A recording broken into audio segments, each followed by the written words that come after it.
And I'm sure everyone here has read about the letter. It's been deemed to be without precedent in the sense that members of Congress have taken action with another party, another country, that the executive branch of the government, which is authorized to carry out international relations, is attempting to have negotiations. And the letter is clearly designed to sabotage any possible agreement. They're telling the Iranian government, if you sign an agreement with Obama, don't expect it to stick, because unless it's a treaty, and thus needing to be ratified by a two-thirds majority in the Senate, it will be overturned or could be overturned by a stroke of a pen of the next president. And they gave this kind of lecture to the Iranian government about the US Constitution and how the different branches of government work. And then they said, and we're going to send it to you in Farsi in case you don't understand English, which of course is just a reflection of their own racism and national arrogance, because the Iraq foreign minister is educated in the United States, has degrees from 3 different universities, including his PhD. And hundreds of thousands, perhaps 500,000 Iranians went to school here. And those people constitute that generation that's now essentially running Iran. And so those who have criticized the letter, which is almost all of the supporters of President Obama, and many in the media, point out the fact that this is an unprecedented action by members of Congress trying to sabotage their own administration. And also making the point that this group of senators, led by freshman Senator Tom Cotton from Arkansas, who, by the way, received $1 million in his campaign contributions for his recent first run for the Senate from the Emergency Committee on Israel. In other words, that's quite a large donation for one political action committee, and is a pro-Israeli political action committee for a senator from Arkansas. That whole effort was taken by Cotton and this group, and they said, well, we're ready to go to war against Iran. They didn't just write the letter, they also made speeches, and they stipulated that there's nothing but hardliners. They said the Obama administration is wasting its time in trying to negotiate with those who would seek a deal with the West, because there are nothing but hardliners in Iran. And so the Obama supporters, the seat's open, the Obama supporters said, well, this is an act of treason. And so there's actually another letter. We have our letter, which has 5,000 people, which is great in the last day. Really a lot of people, because there's no advertising for it or anything like that. And read the letter, because it's very, even though it tracks the letter of the 47 senators, I mean, it tracks it exactly, their letter. We've taken the same form, the same sort of language, but it has a thoroughly anti-imperialist content, but framed in legal language. There's another letter which has gotten 150,000 signatures, which is demanding that these 47 senators be arrested and charged with treason for trying to subvert the United States government and coordinating with a foreign government to do that. And Cotton, who's telling Obama you can't talk to the Iranian government because there's nothing but hardliners, actually sent a letter to the Iranian government advising them about the US Constitution and telling them to repudiate any conception that there could be a deal that would stand. I mean, the obvious weakness of the letter is transparent. So, from our point of view, we would say, from the point of view of the PSL, we would say, yes, it's unprecedented. It is unprecedented. We don't know of any other instance where Congress has been working against a US president in the middle of negotiations with a foreign power. We don't know of anything like that, openly. But I thought it would be worthwhile to just remind people, and some people won't know it because you may not have been born at the time that this happened, but in 1979, in 1980, when Jimmy Carter was president of the United States and Ronald Reagan was running for office, and he's the icon for the conservative Republicans, of course, their great hero. Reagan was able to win that election largely because Jimmy Carter was unable to resolve the U.S. hostage crisis in Tehran, where 52 Americans from the U.S. Embassy had been held in captivity as hostages for more than a year. And the day that Ronald Reagan took office, January 20th, 1981, and gave his inaugural address, 20 minutes after that, all of the hostages were released to Reagan. And that's what became known as the October surprise, because the Republican Party, trying to get Reagan elected, actually went behind the back of the Carter administration, who was seeking to negotiate the release of American hostages, and made their own agreement with the Iranian government, with the Khomeini government, so that the hostages would not be released. So that the American hostages would not be released until after the election. And they promised the Iranian government that things would be better between the United States and Iran than it had been between the United States and Iran under Carter. The Iranian government was completely open to such an arrangement because under Carter, after the Iranian Revolution took place in February 1979, the United States, working with the Iraqi government and assisting the Iraqi government and encouraging the Iraqi government, then led by Saddam Hussein, to invade Iran. And Iraq indeed did invade Iran in 1980. And the Iranian government knew that the United States was working in cahoots with the Iraqi government to carry out an invasion, and the purpose of the invasion, from the point of view of U.S. imperialism, was to weaken Iran, to exhaust Iran, to make sure that Iran's revolution didn't then spread to other countries in the region, and by other countries I mean principally Saudi Arabia. Because Saudi Arabia, the largest oil producer in the Middle East, a corrupt, decadent, royal family-led dictatorship, a family that has 22,000 princes. Princes, I'm not talking about princesses, I'm talking about princes. In other words, a gigantic, sprawling, corrupt, decadent, disgusting regime that would be overthrown just like the Shah, the monarchy in Iran, would have been overthrown, except for U.S. support. The United States was deeply worried that after the Iranian Revolution, the next step would be for an Islamic revolution to take place in Saudi Arabia. Iran was the United States strategy for domination in this oil-rich region in the Middle East in the 1960s and early 1970s was based on three pillars. One was Israel, the second was the Shah of Iran, and the third was Saudi Arabia. Those were the three extensions of American power in this oil-rich region. When Iran had its revolution against the Shah in 1979, that removed an important part of American control over the Middle East. Israel was an important and dependent ally for the United States, but could not completely police the entire Middle East by itself.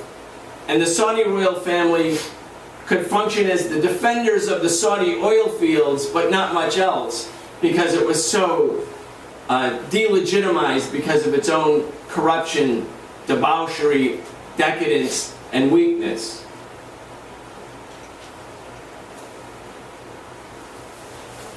When that happened, when the United States lost Iran, it threw the United States government into a panic.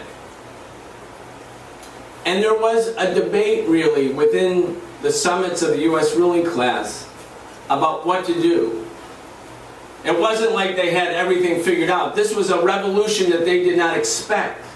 I don't know if people have heard of or remember, but the Shah was here outside the White House in 1977, and Jimmy Carter, standing next to him, said, "Shah, you are an island of stability in a sea of turmoil," meaning the Middle East, which had revolutions going on everywhere.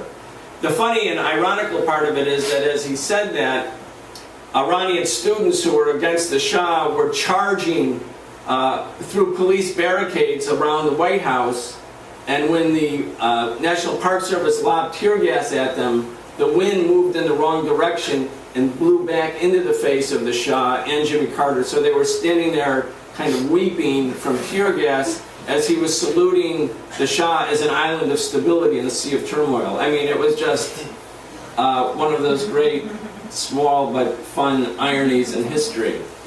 So the Shah, the loss of the Shah was unexpected. The United States was panicked, and there became two wings really within the United States and within the Israeli establishment too. And I think this is important because all we hear now is that the Israeli government vis-a-vis Netanyahu, and as evidenced by his speech at Congress, sees Iran and its potential acquiring of a nuclear weapon as an existential threat to the existence of Israel.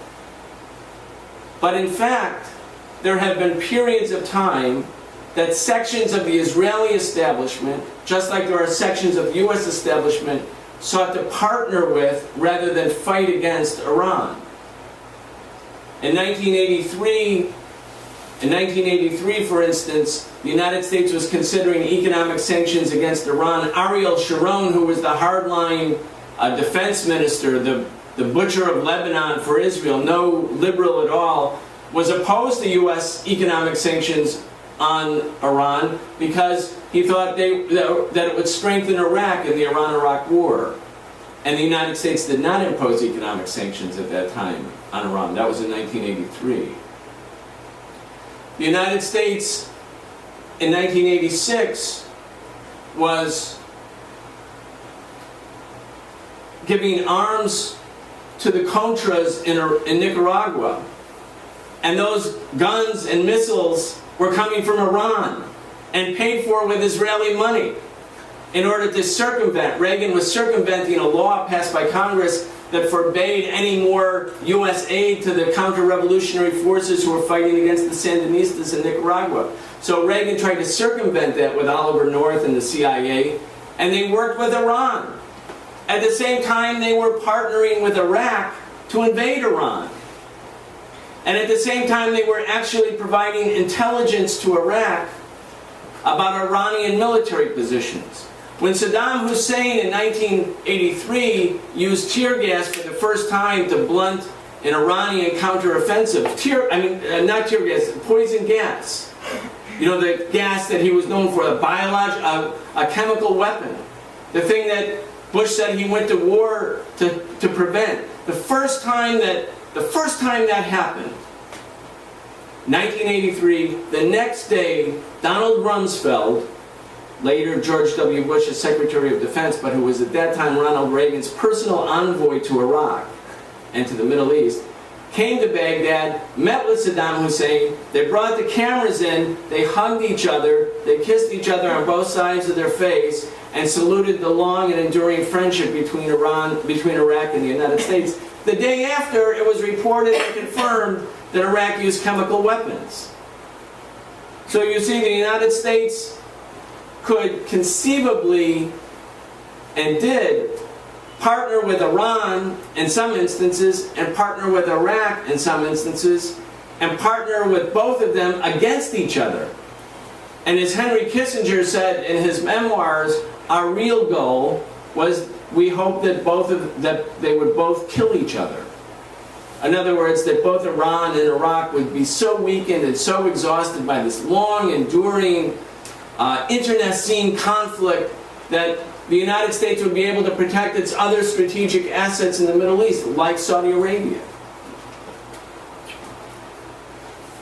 So the concept of the United States cooperating with Iran seems like a real major, monumental new shift if Obama seeks to have a nuclear agreement with Iran, but it's not 100% new. There have always been two schools and two lines within the U.S. imperialist foreign policy establishment about how to conduct policy in the Middle East. What we see happen with Senator Cotton's letter, in particular, which comes as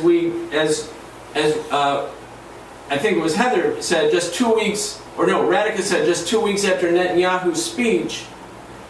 The point of that letter, which I believe was really orchestrated by the Israeli establishment, working with the 47 Republican senators, is designed to scuttle the negotiations, not again because the Israeli government really thinks Iran is going to carry out a nuclear strike and wipe out Israel. If Iran were to do that, Iran would be completely destroyed by the United States, which has 5,000 operational nuclear weapons and would be certainly willing to use them.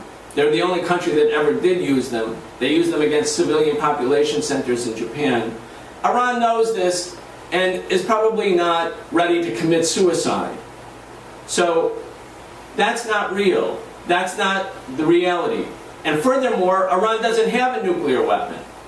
The International Atomic Energy Agency says Iran does not have a nuclear weapon. The Iranian government has allowed international inspections far beyond any other country in the world. Iran is the most inspected country in the world. Where Israel, on the other hand, which does not deny that it possesses nuclear weapons, refuses to deny it, and in fact has several hundred nuclear weapons, refuses to sign the Nuclear Non-Proliferation Treaty, refuses to allow IAEA inspectors into Israel, and as our letter says, we are not aware of one official in the United States, not one, who's ever said, shouldn't Israel sign the Nuclear Non-Proliferation Treaty, and shouldn't Israel open up its territory, as does all the other NPT, Non-Nuclear Proliferation Treaty signatories. Not one official ever says that. That's never heard. But going back to the point, knowing these things, as the Israeli military certainly does, they don't feel actually militarily threatened by Iran.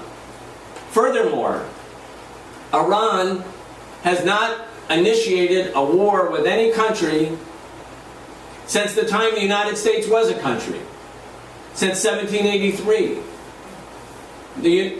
Iran has not initiated one war. Whereas if you look at Israel, which has hundreds of nuclear weapons and refuses to have inspectors, Israel has waged war against its neighbors constantly.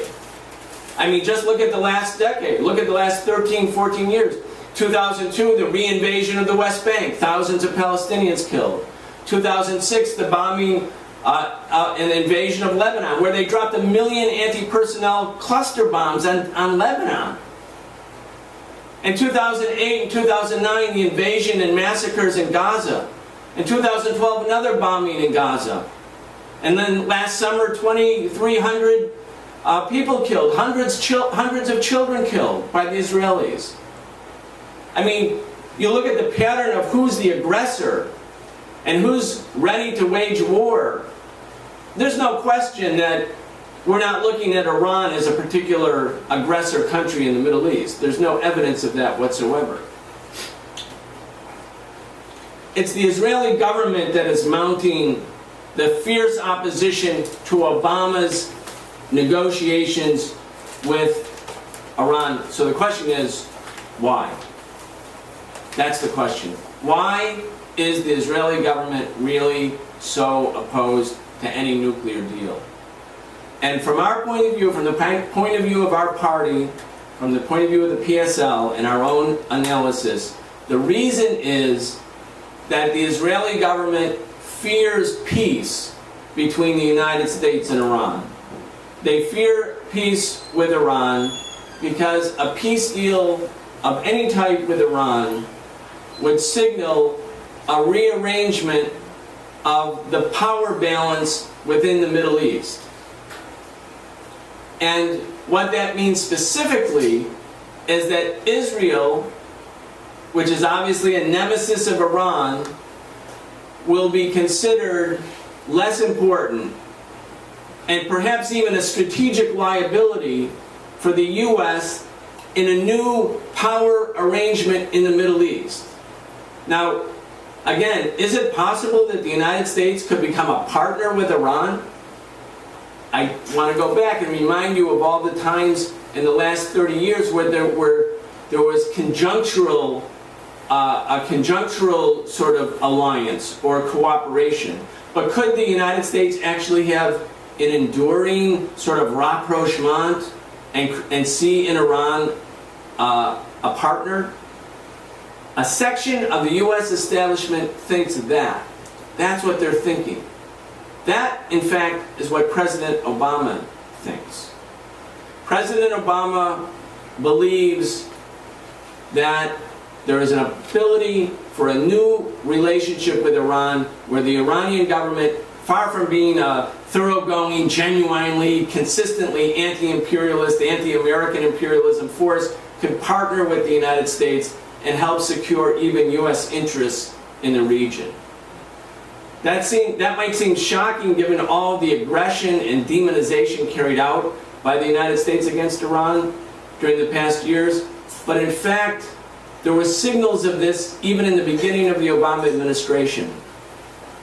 I want to try to go back and see the Obama administration now is back to where I believe it started from when he took office in 2009. On May 9th, 2009, Obama went to Cairo and made a speech to the Muslim world, which was really to the people of the Middle East. I mean, Muslims are everywhere.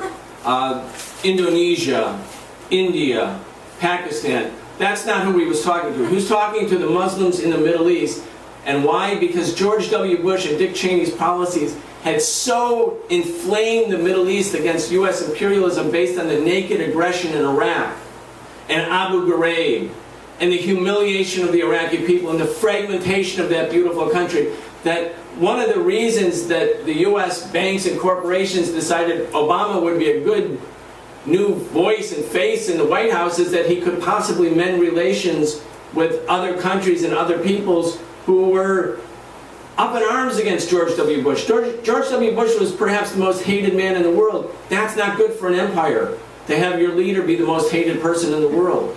I mean, when he went to Latin America, like 1 million people would come out to demonstrate against him and come out to support Hugo Chavez. That's not good for the empire.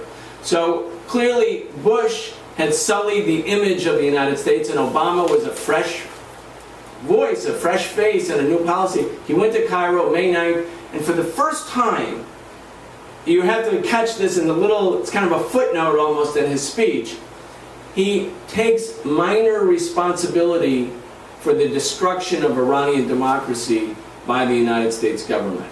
He said, we played a role in the destruction of Iranian democracy.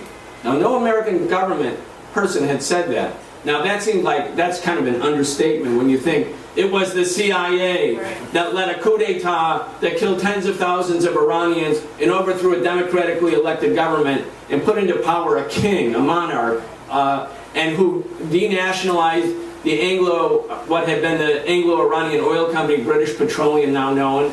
When the democratic government nationalized, he came in and denationalized it, and the CIA carried out this terrible coup d'etat and put a king into power, and the CIA built his secret police, the Savak, and they tortured and humiliated any Iranian person who stood up and said anything against the government for the next 26 years. So you would say, well, President Obama is saying we played a role. You could say, well, gee, that's not. But from an Iranian point of view, they would hear that in diplomatic parlance and know that's different, because the U.S. government is saying, yes, we take some responsibility. So from a diplomatic point of view, that was a signal to Iran that the American government under Obama was looking for a new relationship.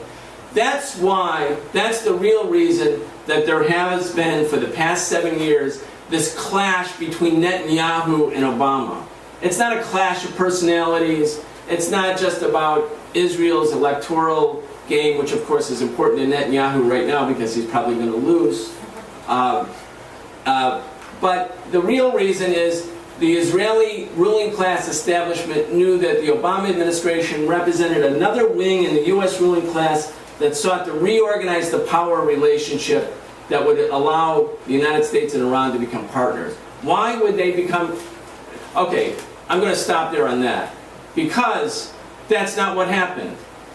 From 2009 till now, the opposite happened. Even in 2010, there was a leak to the in 2010, the cyber attack by Israel and the United States, which took out a big part of Iran's civilian nuclear energy program, an aggressor's cyber attack, imposed economic sanctions on Iran, very harsh. The assassinations of all of those Iranian scientists, nuclear scientists, they're just routinely gunned down when they're leaving the lab or going home. I mean, nothing between 2009 and a year ago, or let's put we can demarcate this to 16 months ago, showed that the Obama administration had been anything but just pushed far to the right by the onslaught of the Israeli government and the American right wing and military-industrial complex, and he dropped the ball. He didn't go any further with that. But just think, and we all know about this, what changed, and what led to the Iranian-U.S. negotiations. Think back, because we all know what actually happened. What happened is that in August and September of 2013, that's not long ago, that's like 17 months ago, the United States government, under the leadership of John Kerry and in league with the Republicans, was on the verge of the massive bombing of Syria, the Assad government. And we all organized, we had protests, there were letter writing campaigns, people all over England, all over the United States, by a 300-to-1 margin, were showing their opposition to, like, no, not another war in the Middle East, no bombing of Syria. And Kerry was demanding it, the right-wingers were demanding it, and Obama got cold feet. He was going to announce the bombing. We were at the White House. The media was all in the Rose Garden. Remember, they had a press conference stupidly in the Rose Garden outdoors where the demonstrators' chants could be heard to the media and through the live feed. Because he wouldn't come outside, it was our chance. The media was actually tweeting, we're outside here in the Rose Garden, the president still hasn't come out, meaning there's some vacillation going on, but we're hearing through the White House live feed in the Rose Garden the chant, no war on Syria, no war on Syria, no war on Syria. That's actually what happened. The Park Service was trying to move us away from the White House on some ridiculous pretext, but they really didn't want the chants to be coming through the White House live feed while Obama was fasting. So he finally comes out and he says, let Congress decide. And then the Russians jumped in and said, we have an agreement with the Assad government that they'll turn their chemical weapons over to international inspectors for preparation for them to be destroyed. That gave Obama a face-saving sort of way out of bombing a country he didn't want to bomb, but all of his advisors were telling him that they should bomb. Now just think of what would have happened if the U.S. had bombed Syria. Syria's main ally in the region is Iran. If the United States begins the massive bombing of Syria, the expectation was that Iran, in order to maintain credibility with its ally, would have to do something to reciprocate, something to hit back. What would be the hit back? It could be an attack on American forces in the Middle East. It could be an attack on Israel. Something would have to be done. The Iranians couldn't have just said, okay, too bad our principal ally is being bombed by the United States on a fraudulent charge, but we're not going to do anything. They would have had to do something. If they had done something, the possibility of U.S.-Iran negotiations would have been completely nullified. But only because that bombing campaign did not happen, and because Congress, too, was unwilling to take responsibility for the bombing campaign of Syria. And remember, by the way, the main opponent of the Assad government in Syria at that time would be the Islamic State, but they weren't even mentioned They were not even mentioned as a main existential threat at that time when Kerry and McCain were demanding the bombing of Assad's Syrian army that was fighting the Islamic State. So you have a situation where, by coincidence, by happenstance, something very odd, when the president said, "You've crossed the red line and we're going to hit you," and then he doesn't. Like, no, very few, I don't remember any time like that in my life where the United States government has said, "We will punish you," and then it says, "But maybe not." Like, that was a sign of weakness and vacillation for a combination of reasons. But after that, that allowed Obama to regain the initiative in his own foreign policy, and it was then that he instructed the negotiations to begin with Iran. And so, in other words, sometimes people think imperialism is so powerful that everything is like this gigantic conspiracy, it's a plot, everything goes just A goes to B, goes to C, goes to D. They're so powerful. Everything bad that happens because imperialism is planned and planned. This is not a big plan. This was a patchwork of decisions made by government leaders whose policies were so limited, so misguided, so wrong, and so constantly and endlessly destructive, even for U.S. own interests in the Middle East, that luckily for the United States, there was a momentary lapse, there was an inability to carry out a new aggression against Syria, and an opportunity for negotiations opened up with Iran. And the fact that Iran had a new government shortly in that same time period with the Rouhani government, a different wing of the Islamic establishment, made that they had a different kind of partner than Ahmadinejad would have been, because they had so thoroughly demonized him. Anyway, what we see happening right now, if you look around the Middle East, and I'm going to try to end in the next 5 minutes or so, and then we can have time for Q&A.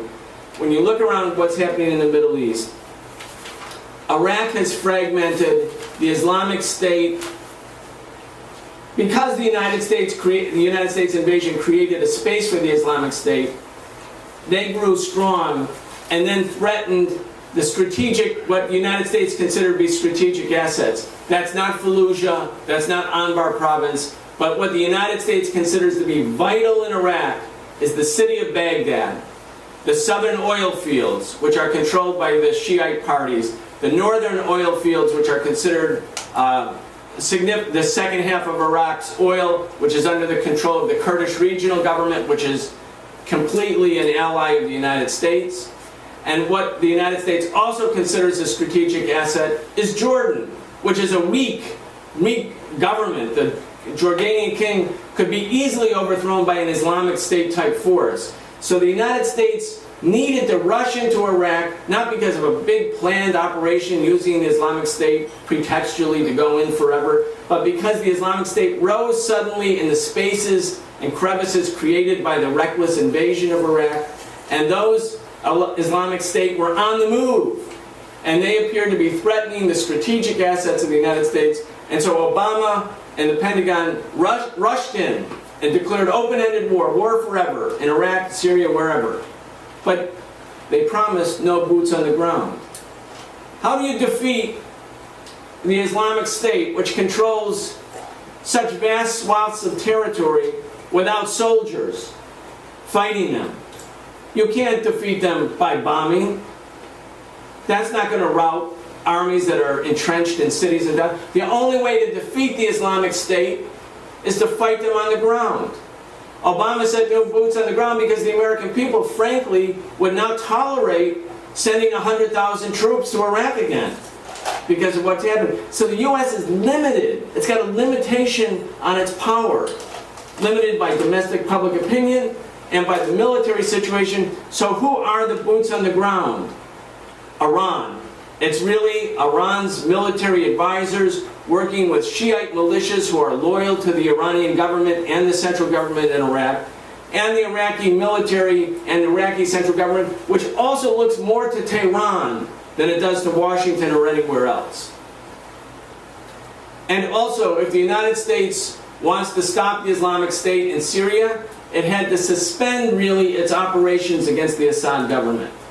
It says they're arming moderate rebels. That's kind of bull. There are no moderate rebels. And this idea that there's going to be like 5,000 trained a year. So that means in 27 years, the U.S. trained moderates will be ready to go into fierce battle against the Islamic State. I mean, it's just really just ridiculous propaganda, but somehow in American media it keeps being repeated with credibility. That's not it. The United States, in essence, needs to suspend the struggle against the Assad government temporarily in order to contain or defeat the Islamic State. Who's the Assad government ally? Again, as I said earlier, Iran. So you have Iran in Iraq and Iran helping in Syria, trying to balance and stabilize the situation. And there's a section of the U.S. government, and I think Obama represents them, but there's others too. There was an interview with a woman, Leverett is her name. She was on the National Security Council for Clinton. It's on Democracy Now! From 2 or 3 days ago. Worth listening to or reading the transcript. There are sections of the U.S. establishment who say, you know what? The days of U.S. complete absolute hegemony in the Middle East that's not happening anymore. The thing has come apart. We can't put it together. Even Egypt, Al-Sisi's government, unlike Mubarak, Al-Sisi gets his money from Saudi Arabia. $11 billion a year. The United States gives them $1.5 billion. They don't need the United States. And Al-Sisi is opening up new relations with Russia. Whether you like Al-Sisi, don't like Al-Sisi, whatever, that's not my point. The point is the Egyptian government, which used to be essentially a proxy and puppet of America, is not now. So this section of the U.S. ruling class says we can't have hegemony in the Middle East. What we need is stability in the Middle East. And to have stability, we need a legitimate state that has military forces who we can partner with. And who is that? Israel can't go into these other countries because Israel is the Zionist settler entity, which is considered an enemy of all Muslims. So there has to be something else. So Obama is trying to create a new partnership with Iran, and that will, of course, pose an existential danger to Israel, not because of Iran's nuclear weapons, but because it means Israel will be less important.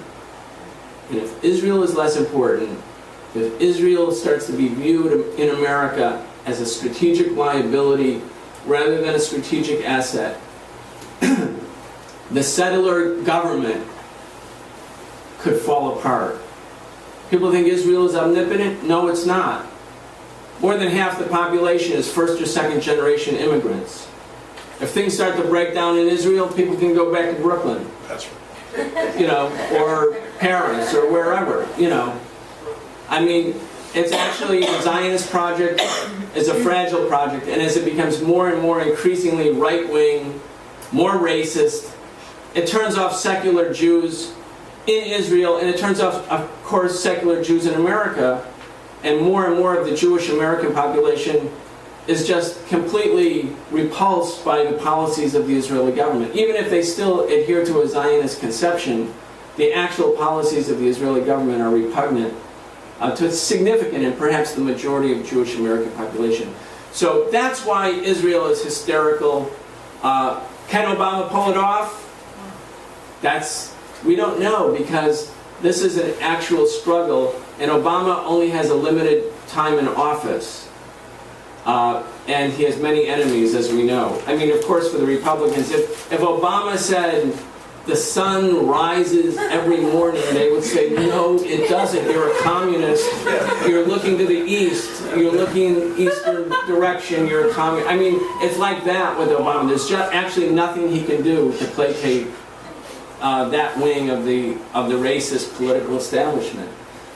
So he has a limited amount of time, but I think more and more people in the ruling class I'm talking about, not us, but in the ruling class, agree with Obama. And General Dempsey, the head of the chairman of the Joint Chiefs of Staff, said in Congress 3 days ago, Iran is fighting into Crete to take out the Islamic State, and it's not a bad thing.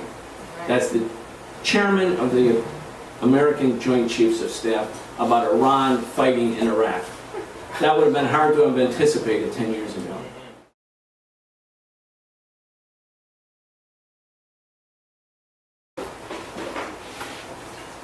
I think that when the Russian government came forward with the offer that they had negotiated with Assad, because the issue was chemical weapons. They said Assad had chemical weapons. Kerry could offer no specific evidence of that.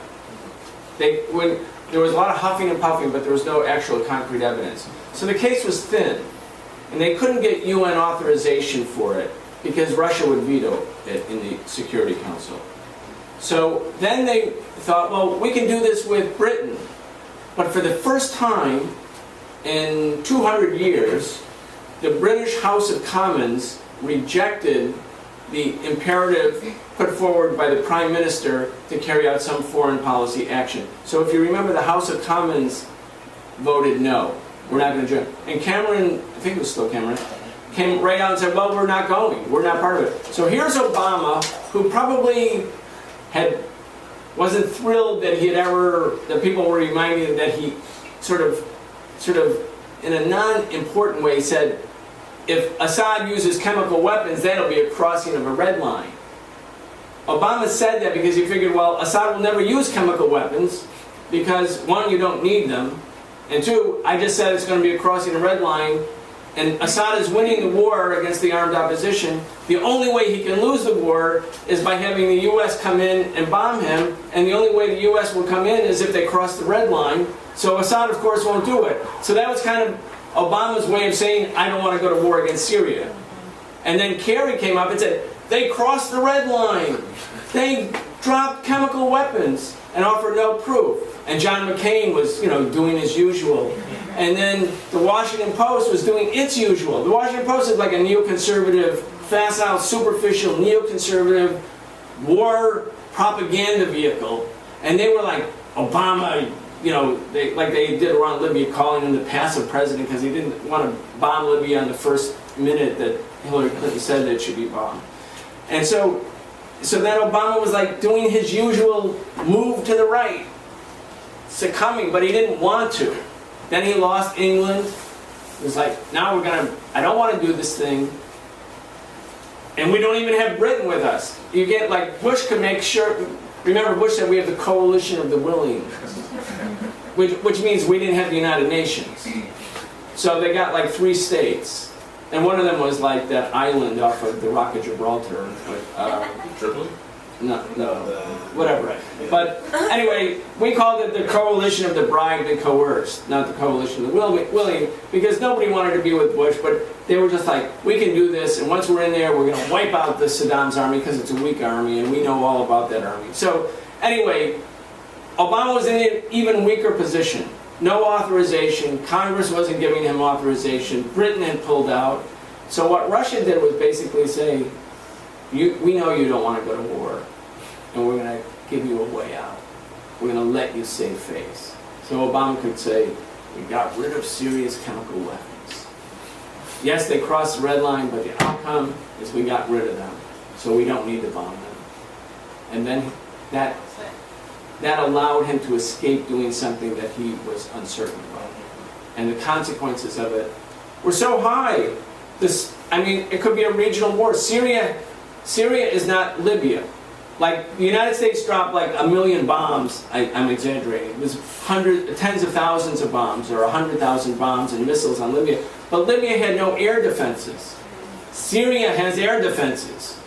Syria has air defenses that were supplied by the Soviet Union and have been resupplied by Russia. It's a pivotal ally of Russia. It's where Russia has a warm water port, a base, a naval base. I mean, Syria has the capability of fighting back. So some of those planes are going to get shot down if you create a no-fly zone. And then Obama has to explain to our demonstrations, if they start killing Americans in Syria, our demonstrations wouldn't have been hundreds or even thousands, they would have been tens of thousands. And Obama knew that. And it wasn't even something he was for. He was kind of being dragged into it again. So I think that's what actually happened. In terms of the Palestinians, the Palestinian cause, like the cause of the people of South Africa in the 1970s and 80s, is going to become, every month and every year, a bigger and bigger crusade of people for justice. Because it's so obviously a colonial question, it's so obviously racism, it's so obvious that the brutality.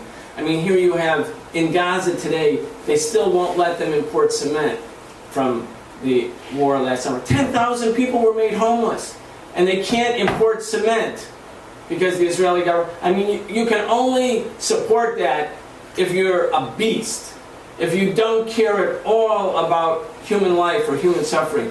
When you realize that this is a small enclave, densely populated enclave that's just been pounded and pounded and pounded, no matter how much you can propagandize against Hamas as the terrorists, Israel looks like the terrorist to the American people, increasingly. 63% of the American people, according to the last poll before the Netanyahu speech, said the speech should be canceled. That's so different than the way it used to be. In 2002, when Israel reinvaded the West Bank, we had a demonstration on April 20th of 100,000 people for Palestine. Biggest thing ever.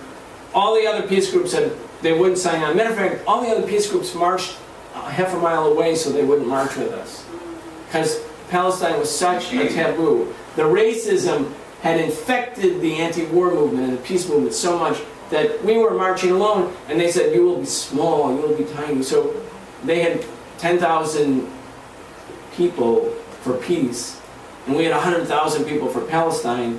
And the issue was Palestine because it was 3 weeks after the Israeli reinvasion of the West Bank. That turned the tide. That struggle, starting in April 2002, and the work of the Answer Coalition year after year after year, made it so that even liberals now support Palestine.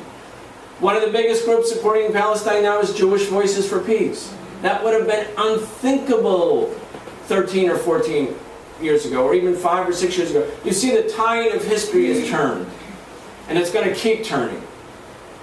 And the fact that 47 millionaire senators can send a letter, that doesn't conform to the feelings or desires of the people of the United States. And BDS is important, boycott, divest, sanctions against Israel, because Israel knows that if international support really dries up and it's viewed as a strategic liability, again, as I said, the whole Zionist project could fracture, or Israel could remain just a small sort of Orthodox Jewish enclave where most of the secular Jewish forces would leave. Last point about revolutionary defeatism, which is a huge topic, big topic. Read the book. It's in the book, part of it. But I do want to say, it is what distinguishes us, as Eugene said, from other groups in the peace movement. You can be against war for a number of reasons. You can be against war because it's the absence of peace. Like, who doesn't want peace as opposed to war? You can be against war because you think the U.S. government can take other less warlike sort of disciplinary actions against someone. Like when we were demonstrating right before the Iraq War, the other peace groups were chanting, "Let disarmament work, let disarmament work." And we were thinking like, wait, we're demanding the disarmament of Iraq as the United States is, poised to drop 100,000 bombs and missiles on the country. Why would the U.S., why not demand the disarmament of the United States if you're going to demand anybody's disarmament? Or before that, the first Gulf War, people were chanting, "Sanctions, not war." And we were like, wait, when you deprive kids of food and medicine, 5,000 Iraqis die each month according to the UN because of the lack of food and medicine. What's that? That's not war? Is it not war because Americans are not dying? Is it not war because it doesn't have the drama of bombs bursting in air? I mean, it's war. It's economic war. It's an insidious war. It's a war against the most vulnerable sections of society, the very young and their grandparents, the ones who are most vulnerable to the absence of food and medicine. We took a different position, which is, whatever you think about Saddam Hussein or any of these other targeted governments, we as the anti-war movement in the United States have to recognize that the problem isn't in Tripoli, it's not in Baghdad, it's not in Damascus. The problem is in Washington, it's in Wall Street, it's in the banks and corporations, it's in the same ruling class that lays off 1 million workers here without a second thought and then bombs other countries and tells the unemployed workers, join the army so you can go fight because we're all Americans. I mean, in other words, we have to fight through the sort of patriotic cupola and show that it's not one nation united, indivisible, with liberty and justice for all. It's a capitalist, imperialist country because there's a capitalist, imperialist ruling class. And when they go to war, whether it's in Vietnam or Iraq, as Eugene said, if they are defeated, it's not our defeat. When the United States was kicked out of Vietnam, the American people didn't lose anything. Just the bleeding stopped. When the United States was finally forced to leave Iraq in 2011, people weren't going around saying, gee, we had to leave Iraq. I mean, the American people lost nothing from that. We have to make a distinction between the rulers and the people. So when we say the United States, we mean the United States government, the United States ruling class. If it's defeated, not a problem. So, and it doesn't mean that we champion all other enemies of the United States. Like the thesis that Lenin made in Revolutionary Defeatism, he said to the German workers and the French workers and the Russian workers who were killing each other, 30 million died in World War I, he said, why doesn't each country have a position of revolutionary defeatism, meaning we don't care about winning, we prefer to fraternize with the soldiers, our fellow workers, who are right across from us in trenches, who were slaughtering each other for our own respective ruling classes, who are seeking to divide up the colonies in Africa, Asia, the Middle East, and Latin America. That's not our war. So we prefer the defeat of all of them. So it wasn't like if you were a German and you pursued a policy of revolutionary defeatism, which is the Leninist tactic, it meant you were pro-Russian.